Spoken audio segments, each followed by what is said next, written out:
इससे पहले कि हम परमेश्वर के वचन में जाएं, एक बार फिर हम लोग अपनी आंखों को बंद करेंगे और प्रार्थना करेंगे। आज विश्राम दिन है। परमेश्वर ने आज के दिन के विषय में प्रतिज्ञा की है कि आज के दिन से मैं तुझे आशीष देना चाहता हूँ और मैं तुझे आशीष दूंगा, मैं तेरे घराने को आशीष दूंगा। जब इस आशीष के दिन में परमेश्वर ने अपनी बुलाहट में हमको बुलाया है, तो मैं चाहता हूँ अपने वस्त्रों को निवारण, अपने हृदय को फाड़ कर हम उसके पास में आए और दुआ में शामिल हो, दुआ मांगे। अनुग्रहकारी महान दयालु जीवते परमेश्वर, आकाश और पृथ्वी के सर्जनहार, समस्त सृष्टियों को बनाने वाले सृष्टिकर्ता हमारे पिता, हम आपको धन्यवाद रूपी भेंट चढ़ाते हैं आपके उस अति और महान प्रेम के लिए जो कलवरी के क्रूस पर से आपने अपनी बनाई हुई मानव जाति से किया है। सचमुच पिता, ये आपका प्रेम है। यूहन्ना 3:16 में आपने कहा है, परमेश्वर ने जगत से ऐसा प्रेम किया कि अपने इकलौते पुत्र को दे दिया ताकि जो कोई भी उसके पास में आए वो नाश ना हो वरन आनंद जीवन पाए। तो होने दे आनंद जीवन के दाता। आज जबकि प्रभु वो दयालु परमेश्वर, पूरा विश्व प्रभु त्राही त्राही कर रहा है प्रभु, वो दयालु परमेश्वर तेरे आराधनालय बंद पड़े हुए प्रभु, और प्रभु तेरे लोग प्रभु जिन्हें तूने अपनी बड़ी बुलाहट में बुलाया है, अपने लहू के दामों खरीदा है, उनके गुनाह पाप अपराध की कीमत को कलवरी के क्रूस पर अदा किए। आज वो अपने अपने घरों में बैठकर ही प्रभु तेरी ओर देख रहे हैं प्रभु, और चाहते हैं दयालु परमेश्वर अपने इस वचन को पूरा कर जो तूने अपने लोगों को दिया। तूने कहा मैं आज के दिन से तुझे आशीष देता रहूंगा। तो होने दे पिता, तू अपने बच्चों को आशीष दे। और तेरे बच्चे प्रभु तेरी ओर देख रहे हैं प्रभु, तेरी आशीषों को चाहते हैं दयालु परमेश्वर। तू सव्यम प्रभु अपने दास, अपने बच्चे में होकर अपने बेटे और बेटियों से बातचीत कर, जो कुछ कहना चाहता है, जो कुछ देना चाहता है, तू सव्यम दे। इसके लिए तेरा दास अपने आप को जीवता और भावता हुआ करके चढ़ाता है। मैं अपनी आत्मा, प्राण, देह को, विचारों, कल्पनाओं को, मन को, मस्तिष्क को, ज्ञान को, बुद्धि को, सोच को, समझ को, इच्छाओं को, भावनाओं को, मनसाओं को, कल्पनाओं को, जो कुछ तूने मुझे दिया, मैं अपना सब कुछ मसीह यीशु के नाम से पिता, पुत्र, पवित्र आत्मा के हाथों में परमेश्वर के धर्म के तैयार होने के लिए सौंप देता हूँ।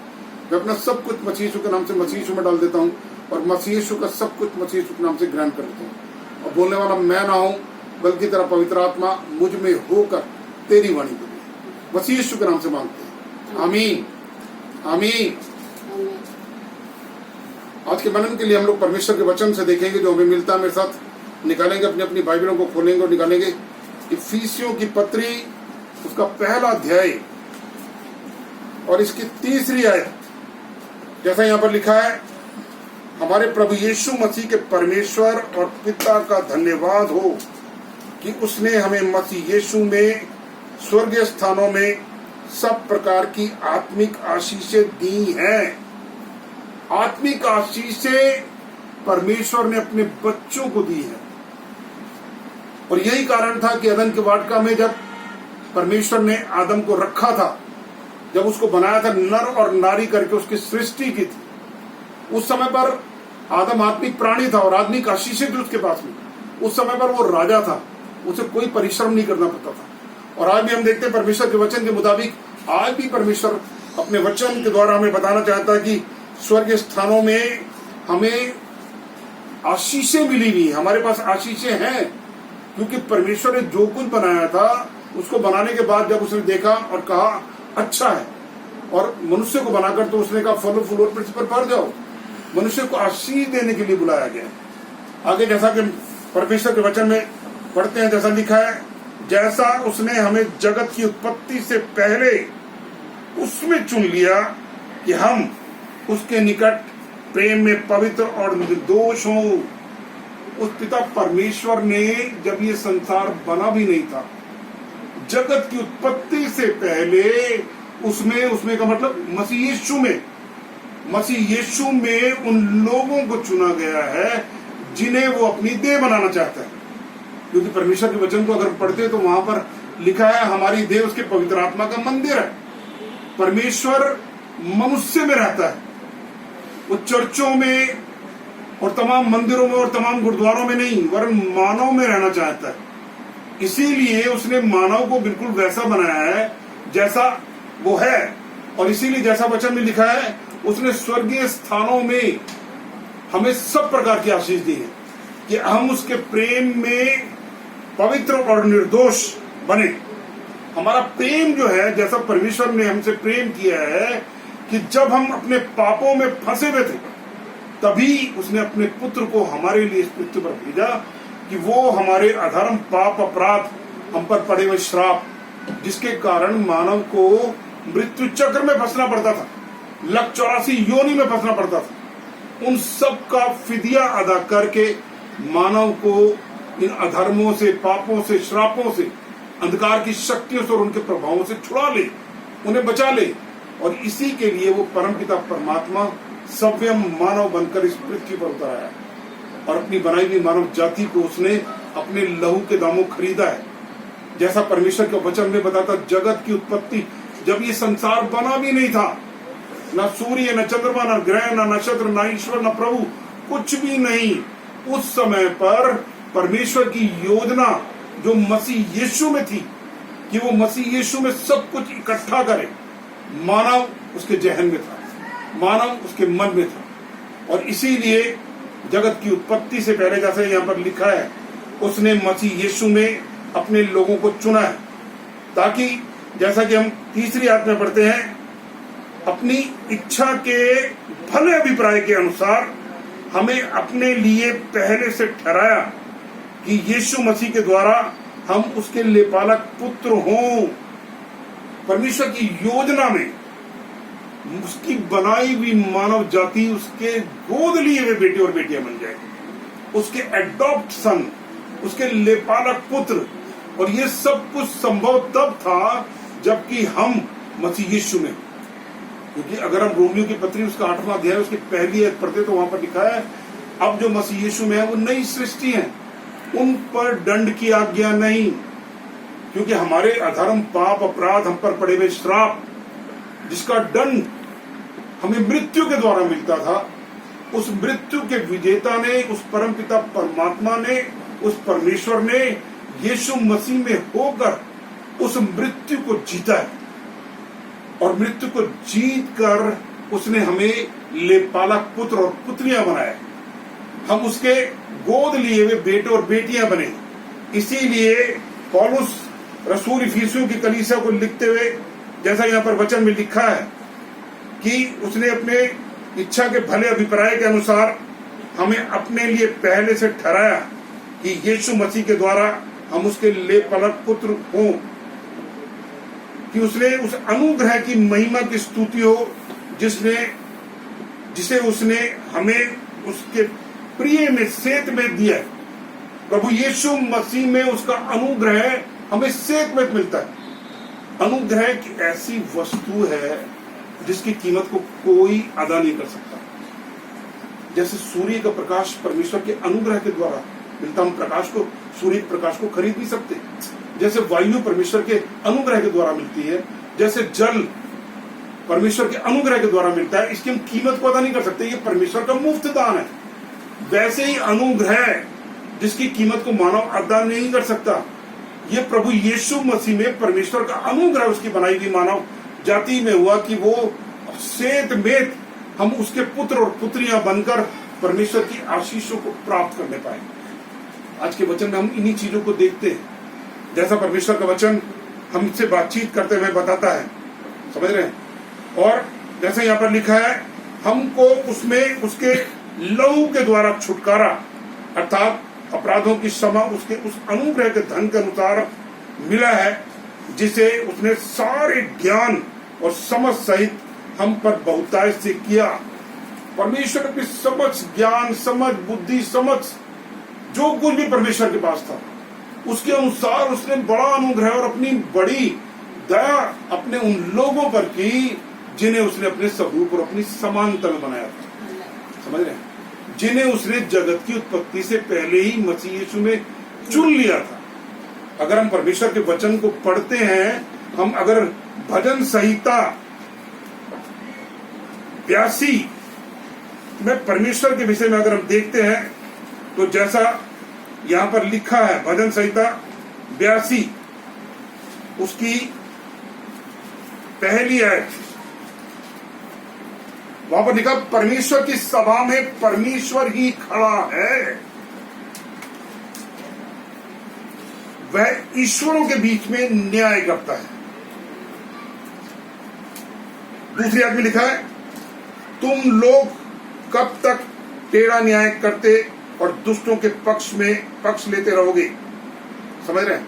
अगर हम इसकी 6ठी आयत पढ़ते हैं तो परमेश्वर संयम कहता है, मैंने कहा था तुम ईश्वर हो और सब के सब परम प्रधान के पुत्र हो। मानव को परमेश्वर ने अपने पुत्र और पुत्रियां बनाया। बाइबल, परमेश्वर का वचन मानव के बारे में कहती है कि मैंने कहा था तुम ईश्वर हो। समझ रहे हैं? जब एक व्यक्ति उस परम पिता परमेश्वर को जान जाता है, अपने लिए उसके मन को खोलता है और उसे अपने मन में इनवाइट करता है और उससे कहता है, हे परमेश्वर तू मेरे मन में आ जा, तू मेरे घर में आ जा, तू मेरे जीवन में आ जा। हे परमेश्वर, मैं तुझे नहीं जानता, मैं तुझे जानना चाहता हूं और चाहता हूं कि तू अपने आप को मुझ पर प्रकट कर। तब परमेश्वर मनुष्य के मन को देखकर अपने आप को उस पर प्रकट करता है, क्योंकि दूसरा इतिहास उसके 16वें की अध्याय की 9वीं आयत में लिखा है, परमेश्वर की दृष्टि सारी पृथ्वी पर फिरती रहती है और जिनके मन शुद्ध होते हैं उनमें होकर वो अपने आप को प्रकट करता है। परमेश्वर हमारे मन को देखता है और हमारे मन की शुद्धता को वो जानता है, हमारे मन का शुद्धिकरण चाहता है। समझ रहे हैं? और यही कारण है कि जब एक व्यक्ति उस परमेश्वर को जान जाता है, उस परमेश्वर की भेद भरी बातों को जान जाता है, उस परमेश्वर की इच्छा को जान जाता है, वो अपने मन को खोलकर उस परमेश्वर को अपने मन में इनवाइट करता है। और परमेश्वर जिसका मंदिर मनुष्य का शरीर है, मनुष्य का मन है, और जब वो उसके मन में आ जाता है तब वो अपने उस ज्ञान को उस व्यक्ति में होकर प्रकट करता है। और जब उस ज्ञान को उसमें होकर प्रकट करता है तो लोग उसे गुरु का दर्जा देना शुरू कर देते हैं, लोग उसे ईश्वर बनाना शुरू कर देते हैं। वो इस संसार का ईश्वर बन जाता है। लोग अपने घरों के अंदर उसकी बड़ी बड़ी फोटो लगाकर और उसकी उपासना करना शुरू कर देते हैं। इसीलिए जैसा मैं अभी पढ़ रहा था भजन संहिता 82 उसकी 6ठी आयत में लिखा है कि मैंने कहा था कि तुम ईश्वर हो और सब के सब परम प्रधान के पुत्र हो, तो भी तुम मनुष्य के समान मरोगे और किसी प्रधान के समान गिर जाओगे। समझ रहे? परमेश्वर ने मनुष्य को बिल्कुल वैसा बनाया था जैसा वो खुद है, अपने स्वरूप और अपनी समानता में। और यही कारण था कि रोमियो की पत्री उसके 8वें अध्याय की 19वीं आयत में लिखा है, मिट्टी के इन बर्तनों में परमेश्वर की असीम सामर्थ छुपी हुई है। परमेश्वर की शक्ति सामर्थ मानव के अंदर में है, लेकिन उसका मन जो है वो कभी भी उसे परमेश्वर की नजदीकी में नहीं जाने देता। वो कभी भी परमेश्वर की बातों को समझ नहीं पाता। जो परमेश्वर उसके जीवन से चाहता है उन बातों को वो समझ नहीं पाता। परमेश्वर के वचन को अगर हम पढ़ते हैं तो मत्ती की इंजील उसका 15वां अध्याय और उसकी 15वीं आयत वहां पर लिखा है,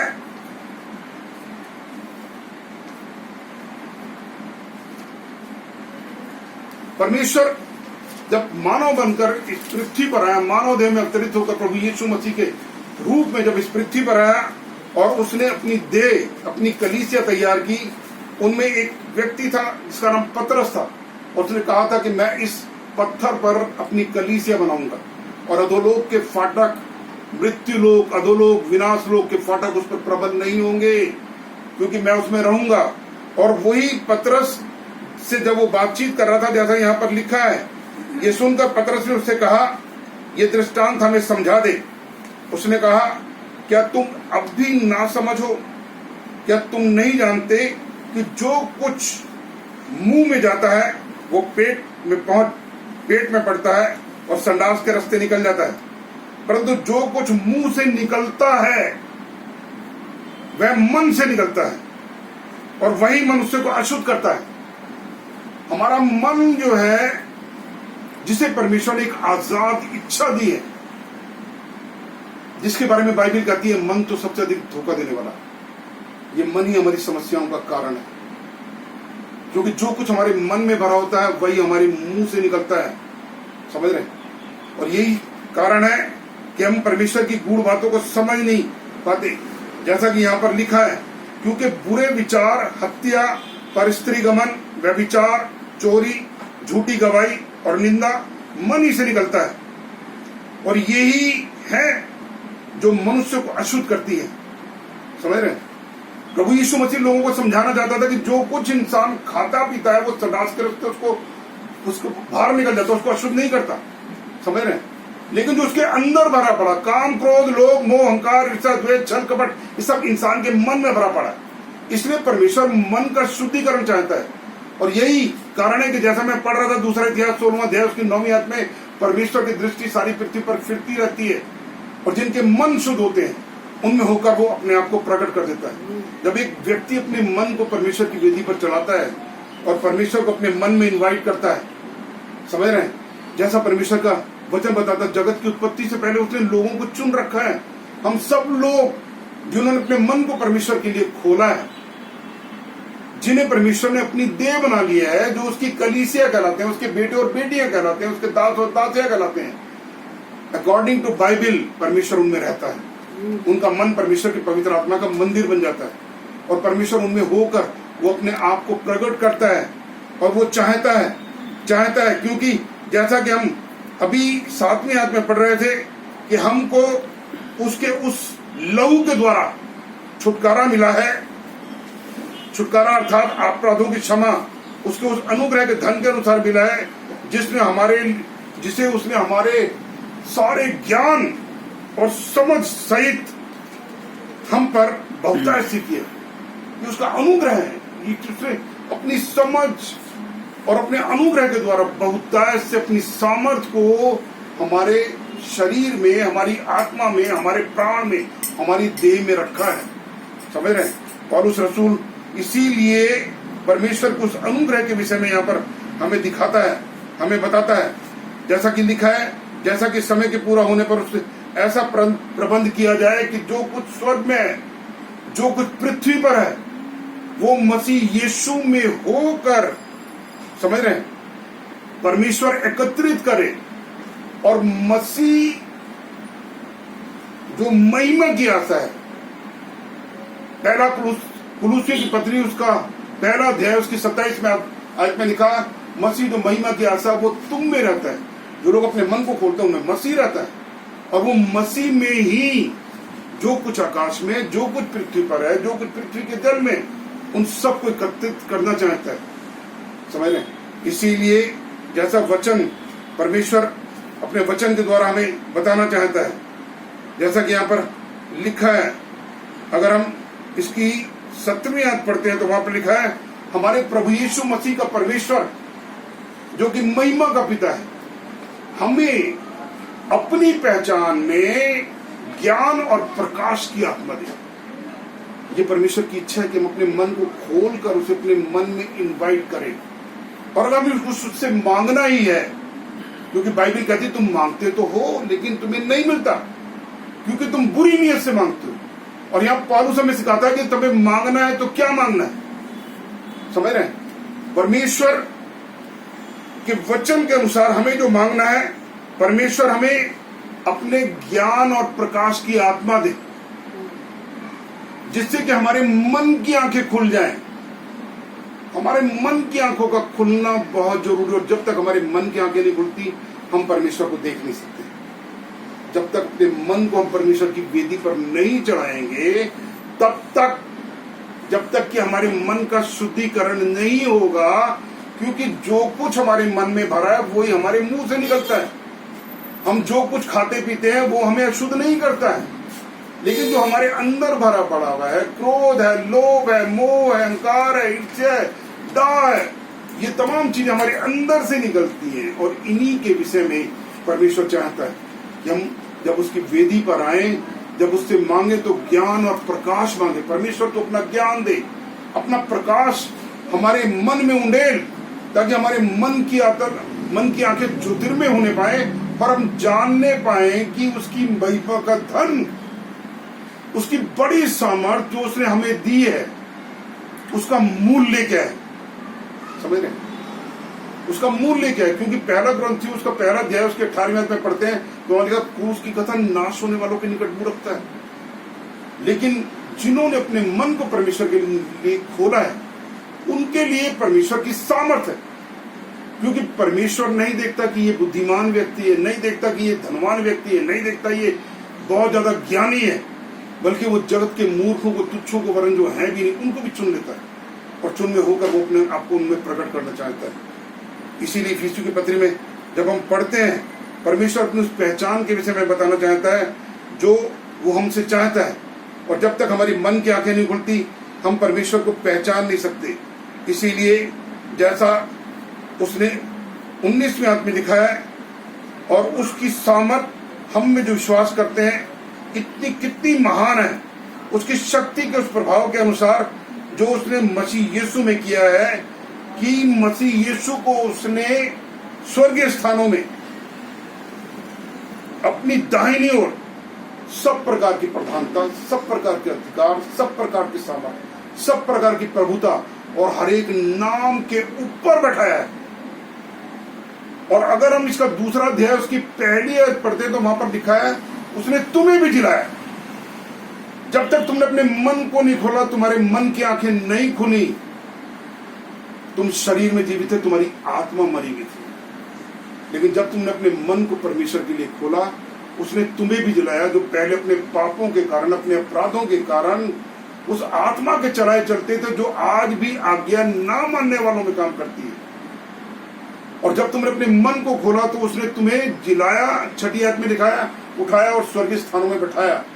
आज भी वो लोग जो अपने मन को खोलते हैं, समझ रहे हैं, वो उस परमपिता परमात्मा को प्राप्त कर लेते हैं, और वो इस पृथ्वी पर रहते हुए ही उनकी आत्मा स्वर्गीय स्थानों में प्रभु यीशु मसीह के साथ दाहिने प्रभु यीशु मसीह के बैठी होती है। और जो कुछ वो पृथ्वी पर बांधते हैं वो स्वर्ग में बन जाता है, और जो कुछ वो पृथ्वी पर खोलते हैं वो स्वर्ग में खुल जाता है, क्योंकि परमेश्वर ने उनको ये ब्लेसिंग दी है।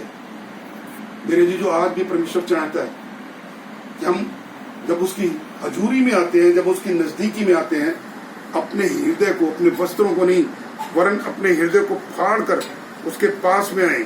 क्योंकि परमेश्वर का वचन, जैसा कि जो आज हम पढ़ रहे हैं, जो हमें परमेश्वर दिखाना चाहता है, उसके अनुसार हम उसके मोल लिए हुए, उसके लहू के दामों खरीदे हुए लोग, वो लोग जो इस बात को मान लेते हैं कि प्रभु जो भी मुझसे गलती हुई है, मेरे माँ बापों से गलती हुई है, मेरे बाप दादाओं से गलती हुई है, जिसके कारण 184 योनि हमें भुगतनी पड़ती है, मेरे प्रभु यीशु मसीह ने, जो मेरा सर्जनहार है, जो मेरा बनाने वाला है, जिसने जगत की उत्पत्ति से पहले जब संसार बना भी नहीं था, मुझे मसीह यीशु में चुन लिया था, समझ रहे हैं।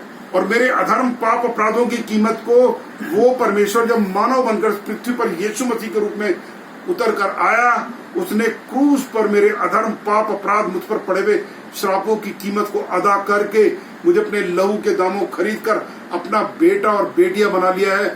वो उस समय पर उस दुष्ट को, जो अंधकार की शक्तियां जो उसके मन को पाप की ओर आकर्षित करती है, पाप, उसमें क्रोध आता है, उसमें लोभ आता है, उसमें अहंकार आता है, ये सारी बुरी बातों को निकालने के लिए परमेश्वर उसके मन की आंखों को खोलता है, उसके मन की आंखों को ज्योतिर्मय करता है, और परमेश्वर उसमें होकर अपने आप को प्रकट करता है, और वो समझने पाता, वो जानने पाता है, और वो कहने पाता है कि मेरे मन में वास करने वाले पाप मैं तुझे नहीं चाहता। उसे जो भी गलती हुई है, जो भी पाप हुआ, उसकी कीमत मेरे प्रभु ने अदा कर दी। अब तेरा मुझ पर कोई अधिकार नहीं। मेरे मन में से निकल, मेरे घर में से निकल, मेरे परिवार में से निकल और नरक की आग में जा। क्योंकि प्रभु यीशु मसीह ने उसे अधिकार दिया, उसको कहा है जो कुछ तुम पृथ्वी पर बांधोगे वो स्वर्ग में बन जाएगा, जो कुछ तुम पृथ्वी पर खोलोगे वो स्वर्ग में खुल जाएगा। अगर तुम अपने मन को मेरे लिए खोलोगे तो ये अधिकार मैं तुम्हें दूंगा। क्योंकि अगर हम मत्ती की इंजील उसका 28वां अध्याय उसके 18वीं आयत पढ़ते तो वहां पर जब यीशु मसीह का स्वर्गारोहण होने वाला था, उस समय पर यीशु मसीह ने अपने आप को अपने लोगों पर प्रकट किया और कहा, स्वर्ग और पृथ्वी का सारा अधिकार मुझे दिया गया है। और वो अधिकार उसने अपने पास में नहीं रखा, बल्कि उसने अपने लोगों को, जो भी हो, चाहे वो हिंदू हो, मुस्लिम हो, सिख हो, ईसाई, से कोई मतलब नहीं, जो भी अपने मन को खोलेगा उसे वो परमपिता परमात्मा अपने अधिकार देता है। और जब उसे अधिकार मिलते हैं, कई बार उसका मन जिसमें घमंड की आत्मा भी है, उसका मन जो है घमंड से भर जाता है। वो अपने आप को गुरु समझने लगता है, वो अपने आप को परमेश्वर का दास बनकर वो अपने आप को प्रभुता करने वाला बन जाता है। और यही कारण है कि बाइबल कहती है तुम प्रभु मत बनना, तुम गुरु मत बनना, तुम में जो बड़ा बनना चाहे वो तुम्हारा दास बन जाए। परमेश्वर चाहता है जैसे कि उसने जब वो इस पृथ्वी पर मानव बनकर आया उसने अपने चेलों के पैर धोए, उसने बताया कि तुम दीन बनो, तुम नर्म बनो। क्रूस पर से उसने पहली वाणी में कहा, हे पिता इन्हें माफ कर क्योंकि ये नहीं जानते ये क्या कर रहे हैं। उसने संदेशा दिया कि तुम्हें माफ करना पड़ेगा क्योंकि कुल मानव जाति मेरी बनाई हुई है, कुल मानव जाति मेरी बनाई हुई है। समझ रहे? जैसे तुम अपने अपराधियों के अपराधों को क्षमा करोगे वैसे मैं तुम्हारे अपराध क्षमा कर दूंगा। ये माफी का वरदान हमें तब मिलता है जब वो परम पिता परमात्मा हमारे मन की आंखों को खोलता है, और जब उसे अपने मन में हम इन्वाइट करते हैं वो हमारे मन में आता है, और जब हमारे मन में आता है हमारे मन में उसका प्रकाश आता है, वो हमें प्रकाशवान करता है। क्योंकि यशायाह 60 लिखा, उठ प्रकाशवान हो क्योंकि तेरा प्रकाश आ गया है। वो हमारे मन की आंखों को ज्योतिर्मय करता है, वो अपनी इच्छा को हम पर प्रकट करता है, और हम परमेश्वर की इच्छा को समझकर और जानकर जब उसकी बनाई हुई मानव जाति के लिए अपने हृदय को खोलकर उसे कहते हैं प्रभु तू मुझे प्रार्थना करने वाली आत्मा दे। क्योंकि रोमियो 8:26 में लिखा है, हम नहीं जानते कि प्रार्थना किस रीति से करनी है। जब पवित्र आत्मा हम पर आता तो आहें भर भर कर हमारी समझ से परे वो प्रार्थना करने वाली आत्मा हमें देता है। हम उसकी बनाई हुई मानव जाति के लिए प्रार्थना करने पाते हैं, और जब हम उसकी बनाई हुई मानव जाति के लिए उससे प्रार्थना करते हैं और कहते हैं प्रभु सब कुल मानव जाति तेरी बनाई हुई है। प्रभु दयालु परमेश्वर तू अपने लोगों को बचा ले, प्रभु अपने लोगों को तू बचा ले प्रभु। मृत्यु चक्र से तू उन्हें बाहर निकाल, क्योंकि तू मृत्यु का विजेता बनकर तूने मृत्यु को मानव के पांव तले कर दिया है। समझ रहे हैं? तूने प्रभु हमें मोक्ष का द्वार दिखाया है प्रभु, तूने हमारी आत्मा प्राण और देह का मोक्ष कर दिया है प्रभु। अब तू प्रभु अपने और लोगों को भी बचा, हम में होकर बचा। जब हम अधिकार देते हैं वो परमेश्वर हम में होकर अपने आप को प्रकट करता है, और जब हम सचमुच उसकी इच्छा को पूरा करते हैं तो उसके बेटे और बेटियां बन जाती हैं, और वो परमेश्वर हमारे अंदर में रहता है। उस समय पर हमें कुछ मांगने की जरूरत नहीं पड़ती, क्योंकि हमारे मांगने से पहले वो जानता है कि हमें क्या चाहिए। और यही कारण है कि यहाँ पर लिखा, जैसा हमने पहली तीसरी आयत में पढ़ा था, पृथ्वी पर की नहीं वरन स्वर्गीय वस्तु की खोज में रहो जहाँ पर वो इस समय पर मौजूद है, और स्वर्गीय स्थानों में उसने हमें सब प्रकार की आशीष दी है। और अभी हमने बाइबल में पढ़ा था इफिसियों 2 में, उसने तुम्हें भी जिलाया और मसीह यीशु के साथ उठाया और मसीह यीशु के साथ स्वर्गीय स्थान में बैठाया। पहले हम अपने मन के चलने के कारण, मैं चाहता हूं कि इसकी दूसरी आयत को हम पढ़ेंगे, इफिसियों 2 उसकी दूसरी आयत, जिसमें तुम पहले संसार की रीति पर और आकाश के अधिकार के हाकिम अर्थात उस आत्मा के चलाए चलते थे जो अब भी आज्ञा ना मानने वालों में काम करता है। इसमें हम भी सब के सब पहले अपने शरीर की लालसाओं में दिन बिताते और शरीर और मन की इच्छाएं पूरी करते थे, और अन्य लोगों के समान स्वभाव ही से क्रोध की संतान थे। हम क्रोध की संतान थे, क्रोध हमारे अंदर था, लोभ हमारे अंदर था, अहंकार में हमारे अंदर था, और हम उस आत्मा के चलाए चलते थे जो अब भी आज्ञा ना मानने वालों में काम करता है। अगर हम दूसरा कोरिन्थियों का दूसरा अध्याय की 4वीं आयत में पढ़ते हैं तो वहां पर लिखा, इस संसार के ईश्वर ने उन अविश्वासियों की बुद्धि को अंधा कर रखा है। वहां में पता लगता है कि कोई और भी है जो इस संसार का ईश्वर बन के बैठा हुआ है। समझ रहे? और वो है हमारा अपना मन। हम अपने मन के प्रभु होते हैं। मन करा प्रार्थना कर भी, मन करा चर्च चले गए, मन करा मंदिर चले गए, जो हमारा मन कर हम वो कर रहे, तो हमने परमेश्वर को स्थान दिया कहाँ? और परमेश्वर चाहता है कि हम अपने मन को खोलकर उसे स्थान दें, उसे अपना प्रभु बनाएं, उसे अपना उद्धारकर्ता, अपना मुक्तिदाता बनाएं। और जब तक हम उसको उसकी मर्जी को पूरा अपने जीवन से नहीं करते, परमेश्वर का प्रकटीकरण हमारे जीवन में नहीं होता। परमेश्वर हमसे बात करता है। मैंने पिछले एपिसोड में बताया था, अय्यूब की किताब उसका 33वां अध्याय, वहां पर लिखा है परमेश्वर एक बार नहीं, 2 बार नहीं, वरन 3 बार मनुष्य से बात करता है, उसके कान को खोलता है, उसकी शिक्षा पर मोहर लगाता है। परमेश्वर हमारे मन में आना चाहता है, उसकी दृष्टि फिरती रहती है, घूमती रहती है। जिनके मन शुद्ध होते, और मन का शुद्धिकरण परमेश्वर चाहता है। और यही कारण बाइबल कहती है, जो कुछ इंसान खाता पीता उसको शुद्ध नहीं करता है। शुद्धिकरण अगर चाहिए, स्नान, ध्यान, कर्म, धर्म, जब तक इनके द्वारा हमारा उद्धार नहीं हो सकता, हमें मोक्ष नहीं मिल सकता। ये तो उस अनुग्रह, उस दया के द्वारा हमें मिलता है जो परमेश्वर पर करता है। और ये दया हम पर तब होती है जब हम अपने मन को खोलकर उस परमेश्वर को अपने मन का स्वामी बनाते हैं। उसे कहते तू मेरे मन में आ जा, तू मेरे घर में आ जा, तू मेरे जीवन में आ जा। जब तक हम नहीं कहते, वो जबरदस्ती करने वाला परमेश्वर नहीं है, वो जबरदस्ती नहीं करता। और जब हम कहते हैं तब वो आता है और करता है और हमारे जीवन को परिवर्तित कर देता है और हम उसके स्वरूप और उसकी समानता में आ जाते हैं। हमारा स्वभाव भी यीशु के जैसा हो जाता है। वो अपनी पवित्रता हमें देता है, अपनी धार्मिकता हमें देता है। हम धर्मी नहीं, बल्कि हमारा प्रभु जो में रहता है वो धर्मी है और उसकी धार्मिकता हमें प्रकट होती है। परमेश्वर हमारे वचन पढ़े सुनने में आशीष दे।